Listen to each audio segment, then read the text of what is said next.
Qaynonamning qichqiriqlari quloqlarim ostida jaranglardi. Yuzimga tushgan navbatdagi tarsaki zarbidan polga yiqilib tushdim. Qisir. Yaramas. Bolamning umrini xazon qilyapsan. Uning so'zi xanjardek botardi, sochlarimdan tortib sudrab, ayovsiz tepardi. 2 yillik turmushim faqat shu haqoratlar, kaltaklar va azoblardan iborat edi. Men farzand ko'rolmasdim. Bor aybni menga tonkashardi. Erim har doimgidek chetda jimgina qarab turardi. Ammo o'sha kuni u onasini to'xtatdi. Meni sekin yotoqxonamizga olib kirdi va sovuqqonlik bilan shunday dedi: "Sen homilador bo'lishing kerak. Qanday qilib bo'lmasin? Muammo menda, men farzand ko'ra olmayman. Shuning uchun sen akam bilan yotasan. Bu mening buyrug'im." Men qotib qoldim. Quloqlarimga ishonmadim. Erim o'z xotinini akasining tagiga solib bermoqchi edi. Bu yagona yo'l, dedi u. Onam ham tinch edi. Oila saqlanib qoladi. Sen u bilan yotishing shart. Biz kelishib olganmiz. Boshida bu men uchun haqiqiy dozax bo'ldi. Axir u qaynoham edi.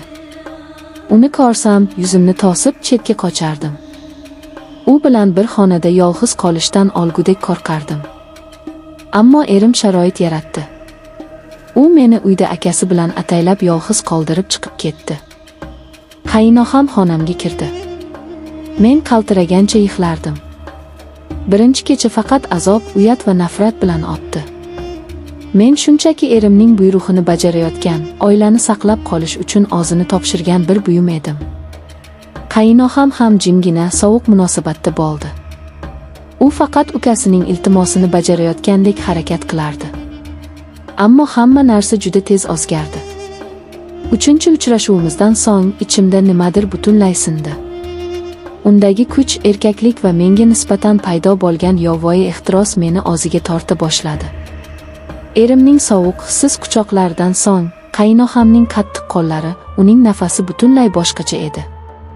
Men undan nafratlanishim kerak edi, lekin buning o'rniga men unga o'rgana boshladim. Ko'p o'tmay bizning munosabatlarimiz kuydiruvchi olovga aylandi.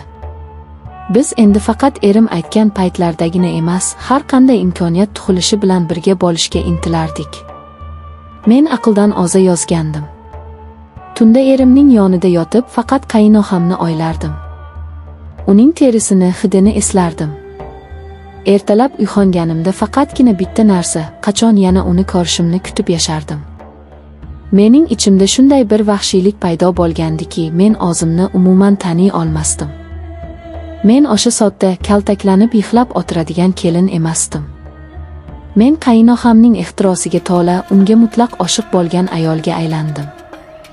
U xonaga kirishi bilan eshikni qulflar va meni to'g'ri devorga taqab yuzlarimdan, bo'yinlarimdan yirtqichlarcha o'pishni boshlardi. Uning har bir harakati shunchalik shiddatli ediki, men o'zimni butunlay unga topshirardim. Kiyimlarimiz yechilardi. Biz bir-birimizni oxirgi marta ko'rayotgandek kuchardik. Ortamizda hech qanday ortiqcha so'z yo'q edi. Menga so'zlar kerak emasdi, menga faqat uning tanasi kerak edi. Bizning uchrashuvlarimiz shunchalik yaxshi ediki, ba'zan og'riq bilan lazzat butunlay qorishib ketardi. U sochlarimdan qattiq tortar, tanamni tishlab, qizarib ketguncha iz qoldirardi. Men bu izlarni kiyimlarim ostida yashirib yursam-da, o'zim uchun ular cheksiz ehtiros belgisi edi. Uning qattiq qo'llari meni aqldan ozdirardi. U o'zining butun oxirligi bilan ustimga minganda nafasim qisilar, ammo butun vujudim yonib ketardi. Uning har bir harakatida men shunday kuchli bog'liqlikni his qilardimki, har kuni tong otdi deguncha men odatiy uy ishlarini boshlardim.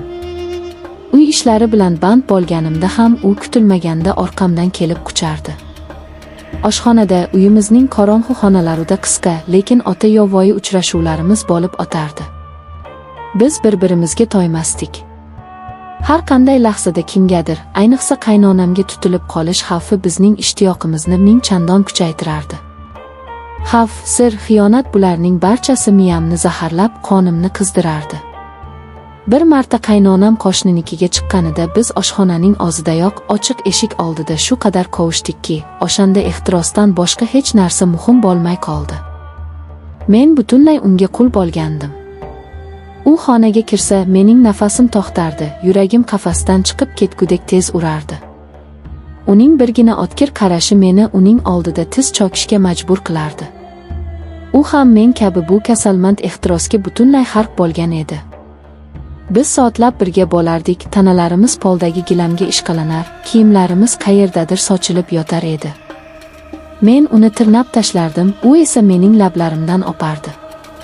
Erimning homilador bo'lish rejasiga kelsak, bu haqda endi biz umuman o'ylamasdik. Albatta erim uchun asosiy bahona shu edi. U ba'zan ishdan qaytib so'rab qolardi, o'zgarish bormi? Homilador bo'ldingmi? Men uning sovuq yuziga qarab jimgina bosh chayqab qo'yardim. Uning bu gaplari va maqsadlari menga shunchalik kulgili, shunchalik bema'ni tuyulardiki. Axir men akasining tagida ingrayotganimda qandaydir bolani emas, faqat va faqat o'sha lazzatni, o'sha vahshiy ehtirosni xohlardim. Erim o'z qo'llari bilan uyga shunday dahshatli olovni olib kirdiki, u o'z xotinni akasiga abadiy topshirib qo'yganini tushunmasdi. Biz hech narsani o'zgartirishni xohlamasdik, bir-birimizdan hech narsani talab qilmasdik. Bizga bu uyning qorong'u xonalari, yashirin uchrashuvlar, qaynoq teginishlar kerak edi. U meni yotoqqa uloqtirganda, ustimga bostirib kelganda, butun vujudim bilan o'zimni unga berardim. Biz hech qanday chegaralarni bilmasdik. Har safar o'zimizni yangidan, yanada qattiqroq, yanada ko'proq xohlardik. Uning ehtirosi doim chegarasiz edi. U har uchrashuvda yangi, yanada vahshiyroq usullarni qilardi va men bularning barchasiga rozi edim. Men to'xtashni xohlamasdim. Bu aqldan ozish edi. Erim o'z akasining yirtqichligi va mening yashirin xohishlarim qanday kuchga ega ekanligini aslo bilmasdi.